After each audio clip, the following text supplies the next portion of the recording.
स्वागत है आप सभी का बुलेटिन में। आपके साथ मैं हूं नलिनी पांडे। उत्तराखंड में अवैध मदरसों पर एक्शन जारी है। मंगलवार को रुड़की के भगवानपुर में 3 और मंगलौर में 2 अवैध मदरसों को सील किया गया है और अवैध मदरसों पर एक्शन लगातार जारी है। प्रशासन की टीम ने संयुक्त कार्रवाई की है। ये सभी मदरसे बिना रजिस्ट्रेशन के चल रहे थे। प्रशासन का कहना है कि अवैध मदरसों के खिलाफ एक्शन जारी रहेगा।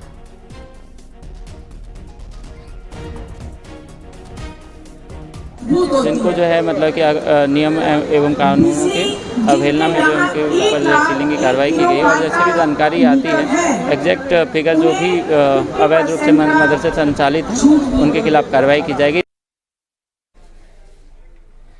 हरिद्वार के लक्सर में अवैध मदरसों के खिलाफ एक्शन हुआ है। प्रशासन की टीम ने 5 अवैध मदरसों को सील किया है।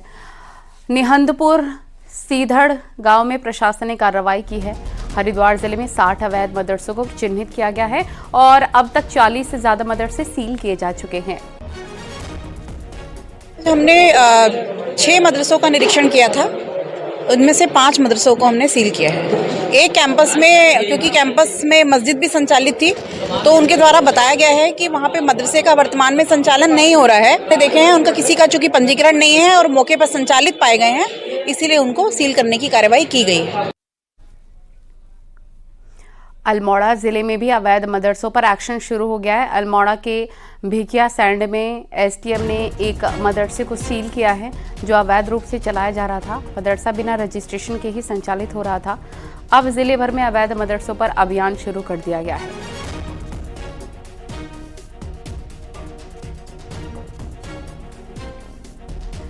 अवैध मदरसों के खिलाफ हो रही कार्रवाई के बीच सरकार ने एक और बड़ा फैसला लिया है। मदरसों के लिए सरकार नए सिरे से नियमावली बनाने जा रही है, तो इधर मदरसों को लेकर सियासत भी जोर पकड़ने लग गई है।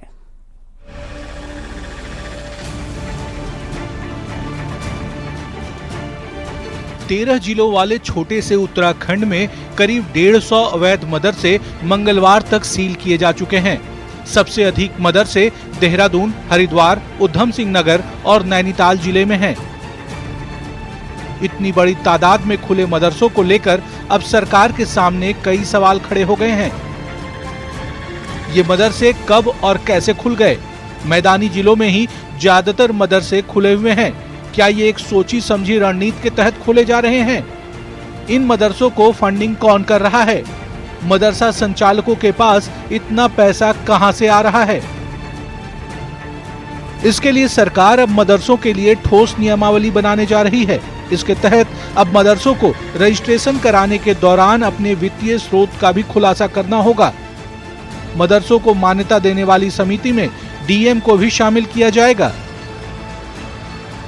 उसमें यह व्यवस्था प्रावधानित कराई गई है कि जिला अधिकारी की भूमिका जो है मान्यता नियमावली में रखी जाए, नंबर 1, और ये वित्तीय जो फंडिंग होती है, फंडिंग में भी जो है पारदर्शिता लाई जाए। उसमें उनको सोर्स कहाँ से मिल रहा है, कहाँ से फंडिंग हो रही है, और वो उनको बताना जो है। अगर वो मान्यता नियमावली शासन स्तर से अप्रूव हो जाता है तो ऐसी स्थिति में फिर वो पास होने के बाद उनको बताना आवश्यक हो जाएगा।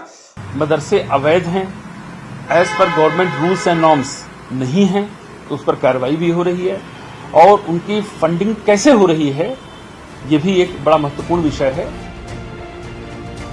अवैध रूप से बनाई गई मजारों के ध्वस्तीकरण के बाद अब मदरसों पर हो रही कार्रवाई पर राजनीति भी गर्म है। पहले पूर्व सीएम हरीश रावत ने मदरसों को अवैध कहने पर सवाल खड़े किए।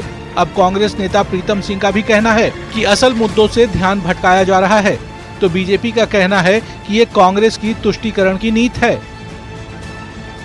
जो भी मदरसे अवैध रूप से बने हुए हैं, अवैध रूप से संचालित हो रहे हैं, अवैध रूप से फंडिंग से पोषित हो रहे हैं, इन सब कारणों से अगर किसी को रद्द किया गया है, किसी को बंद किया गया है, इस पर कांग्रेस की आपत्ति मुझे समझ में नहीं आती।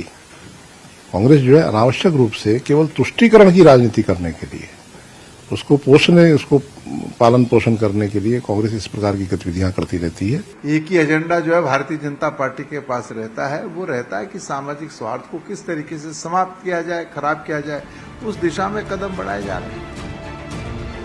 मदरसों पर एक्शन पर सियासी ही नहीं कानूनी डार भी शुरू हो गई है। जमीयत उलेमा-ए हिंद ने सुप्रीम कोर्ट में दस्तक दी है, तो हाई कोर्ट में भी एक रिट लगाई गई है। लेकिन सरकार अपने रुख पर अडिग है। सरकार का मानना है कि जो भी नियमानुसार मानकों पर खरा नहीं उतरेगा उसे हर हाल में कार्रवाई के दायरे में लाया जाएगा। देहरादून से भारती सकलानी के साथ सुनील नौ प्रभात की रिपोर्ट।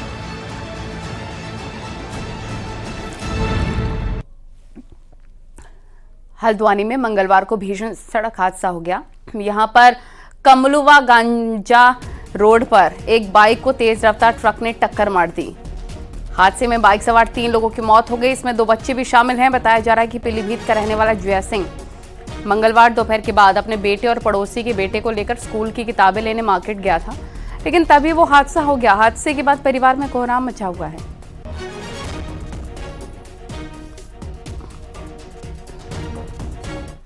और सोमवार को सोशल मीडिया पे वायरल हो रहा है। जेसीबी, पोकलेन जैसी मशीनों से खनन किया जा रहा है। ये वीडियो कोसी नदी के खड़ंजा गेट का बताया जा रहा है, जो सोशल मीडिया पे वायरल हो रहा है। हालांकि न्यूज़ 18 इस वायरल वीडियो की पुष्टि नहीं करता।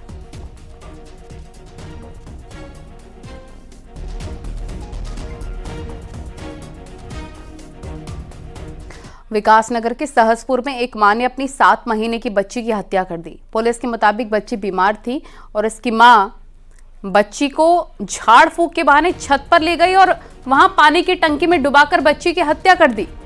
जब परिवार के लोगों ने आरोपी मां से बच्ची के बारे में पूछा, तब जाकर आरोपी मां ने सारी बात बताई।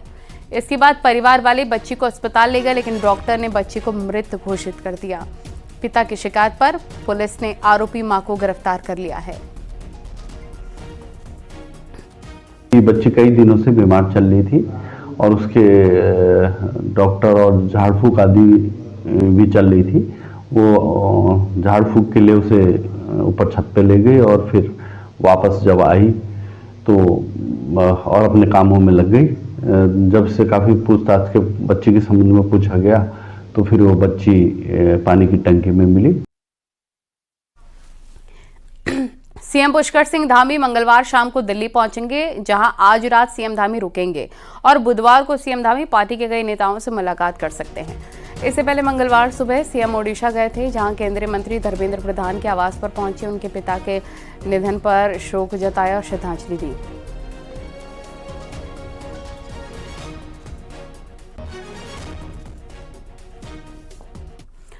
कांग्रेस में नेताओं की एक दूसरे से शिकायत आम बात है, लेकिन अब सवाल शिकायत वाले लेटर के वायरल होने से खड़े हुए हैं।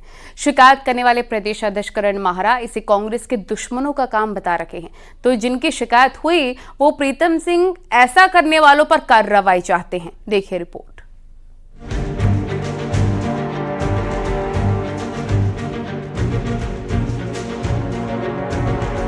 विधानसभा चुनाव में हार के बाद कांग्रेस नेता प्रीतम सिंह ने तब के प्रभारी देवेंद्र यादव पर कई सवाल खड़े किए।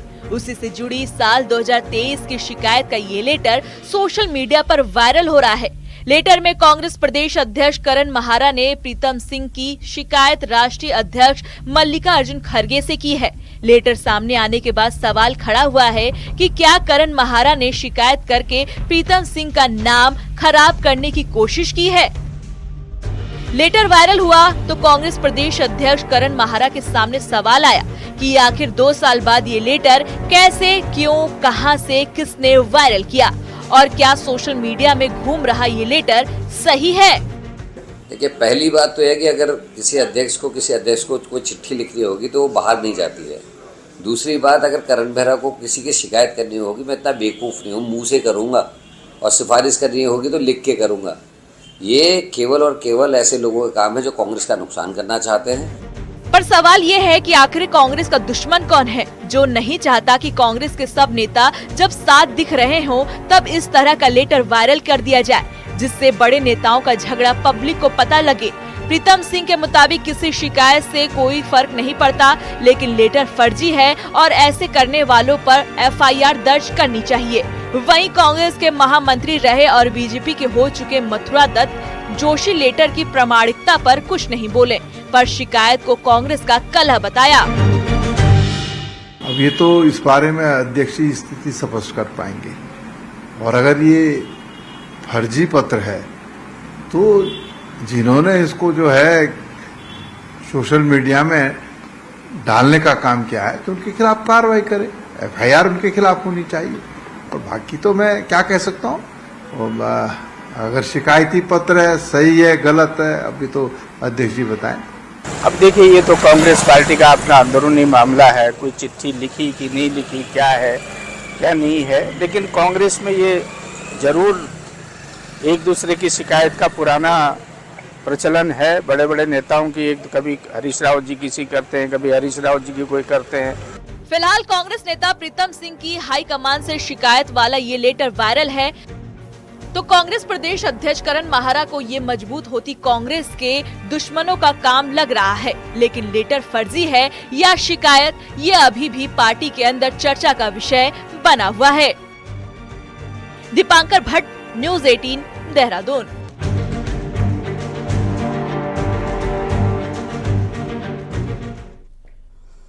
सरकार में दायित्व पाने की इच्छा संजोए बैठे बीजेपी कार्यकर्ताओं का इंतजार अब और बढ़ने वाला है।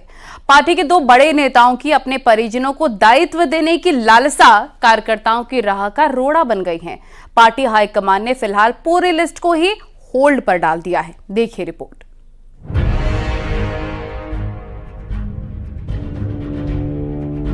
उत्तराखंड बीजेपी में इन दिनों अंदर खाने उथल पुथल का दौर चल रहा है। प्रदेश अध्यक्ष के चुनाव को लेकर भी उठापटक मची है। बीजेपी और संघ के बड़े नेताओं के 21 से 23 मार्च तक बेंगलुरु में हुई प्रतिनिधि सभा में व्यस्त रहे, जिसके चलते प्रदेश अध्यक्ष का चुनाव होल्ड पर रख दिया गया था। अब सरकार में मिलने वाले दायित्व भी होल्ड पर चले गए हैं। सूत्रों की माने तो प्रदेश बीजेपी के दो बड़े नेताओं की लालसा इस दायित्वधारियों की लिस्ट पर भारी पड़ गई है। करीब 30 दायित्वधारियों की लिस्ट में प्रदेश के दो बड़े नेताओं के परिजनों के नाम भी शामिल हैं। ये नेता चाहते हैं कि इन्हें दायित्व मिले, लेकिन राष्ट्रीय संगठन ने यह कहकर ऑब्जेक्शन लगा दिया है कि पहले ये बताएं इनका पार्टी में योगदान क्या है। लिहाजा पूरी लिस्ट को ही होल्ड पर डाल दिया गया है। दायित्व देने का विषय है, उस पे जल्दी मुझे लगता है जैसे हमारे मंत्रिमंडल का भी विस्तार होने की उम्मीद है। उसके साथ ही जो हमारे वरिष्ठ नेतागण हैं उनको पार्टी से सरकार में दायित्व देने की, जिससे सरकार के कार्य आम जनता तक पहुंच सके, आम जनता को उसका लाभ मिल सके, इसके लिए दायित्व देने की जल्दी मुझे लगता है उम्मीद है।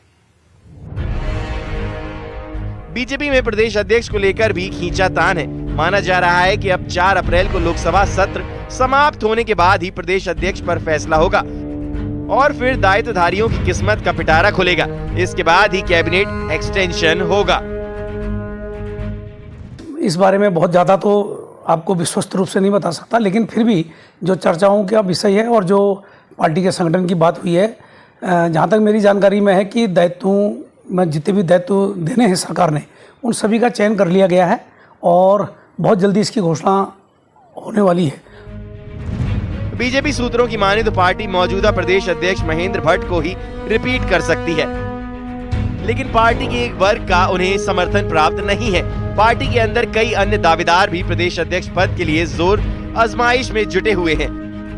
अब 4 अप्रैल तक पार्टी हो या दावेदार या दायित्वधारी या फिर कैबिनेट में जगह पाने की उम्मीद लगाए विधायक, सभी वेट एंड वॉच की स्थिति में हैं। हल्द्वानी से शैलेंद्र नेगी के साथ देहरादून से सुनील नप्रभात की रिपोर्ट।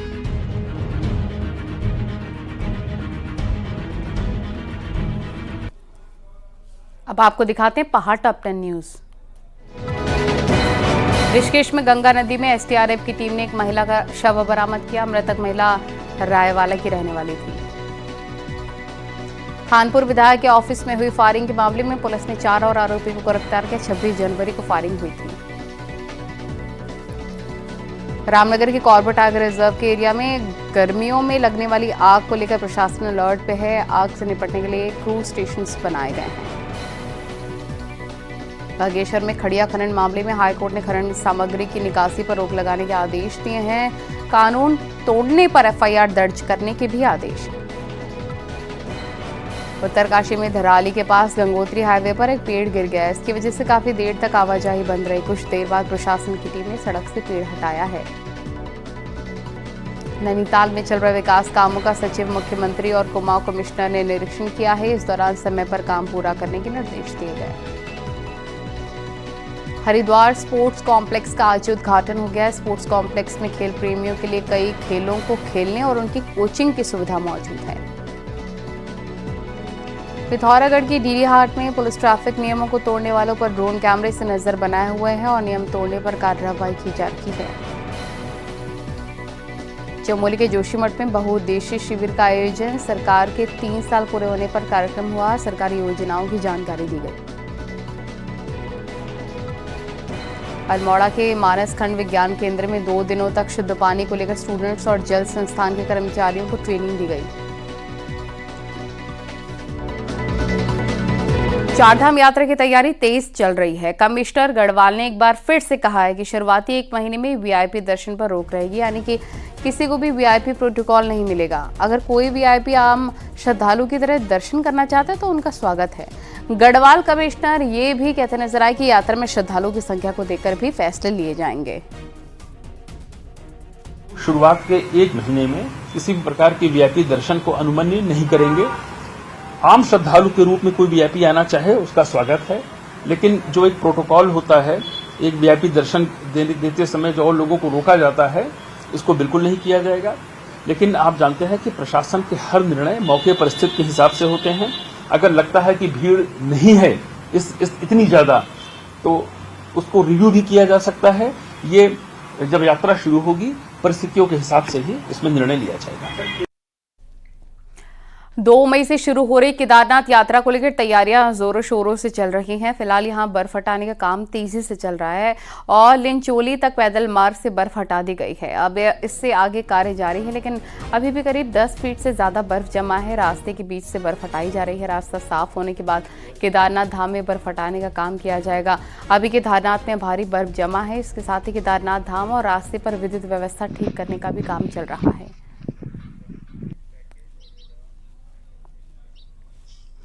साइबर ठगों की नजर पहाड़ पर आने वाले सैलानियों पर है। ठग न सिर्फ ये पर्यटकों से ठगी कर रहे हैं, बड़े होटलों की नकली वेबसाइट बनाकर फर्जी वाड़े को अंजाम दे रहे हैं। देखिए।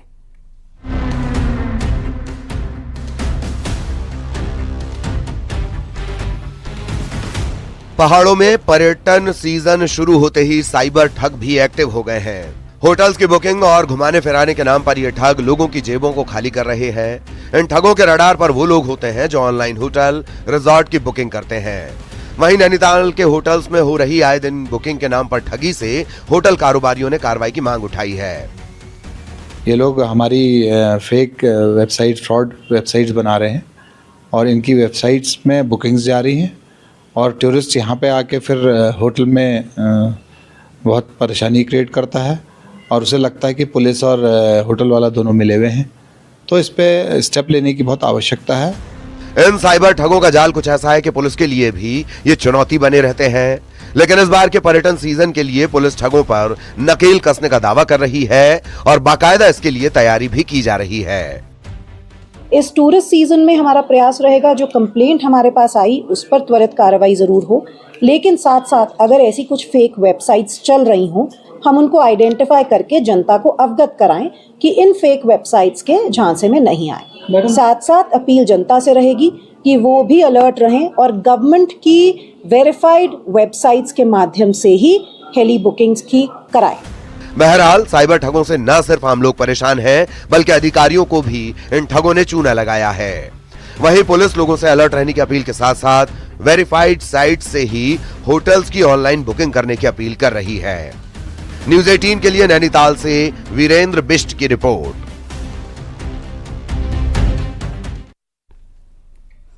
देहरादून के कालसी में बाहरी राज्य से आए मुस्लिम शख्स पर फर्जी तरीके से डॉक्यूमेंट बनवाने का आरोप है। आरोप ये भी है कि सरकारी अधिकारी की मिलीभगत से शख्स ने अपने परिवार के 14 सदस्यों के फर्जी स्थायी निवास प्रमाण पत्र, राशन कार्ड, आधार कार्ड समेत कई दस्तावेज बनवा लिए।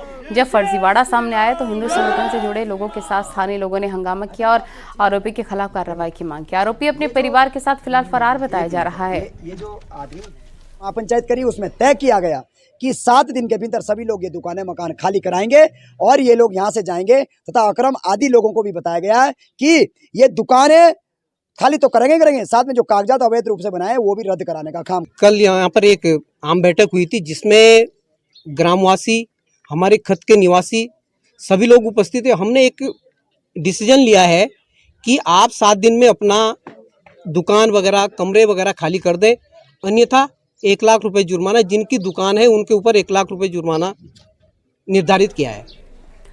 खबरें जा रही हैं, रुकेंगे छोटे से ब्रेक के लिए।